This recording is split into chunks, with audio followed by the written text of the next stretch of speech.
एका कढईत तेल गरम करा. तेल गरम झाल्यावर त्यात मोहरी, जिरे घाला, कढीपत्ता घाला. आता बारीक चिरलेला कांदा घालून गुलाबी होईपर्यंत परतून घ्या. कांदा परतला की ठेचलेला लसूण, हिरवी मिरची 1 मिनिट परतून घ्या. आता हळद घालून चांगले मिक्स करा. मसाले परतल्यानंतर लगेचच चिरलेली गवार कढईत घाला आणि मसाल्यांसोबत चांगली परतून घ्या. चवीनुसार मीठ घालून चांगले मिक्स करा. अर्धा कप पाणी घाला. झाकण ठेवून गवार मऊ शिजेपर्यंत मंद आचेवर शिजू द्या. अधूनमधून ढवळत राहा जेणेकरून भाजी खाली लागणार नाही. गवार शिजायला साधारण 10 ते 15 मिनिटे लागतात.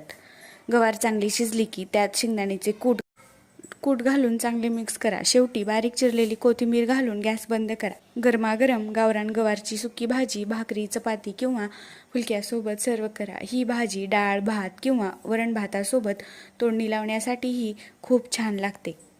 सुक्या भाज्यांमध्ये तेल थोडे जास्त वापरल्यास त्याची चव वाढते आणि कोरड्या लागत नाहीत.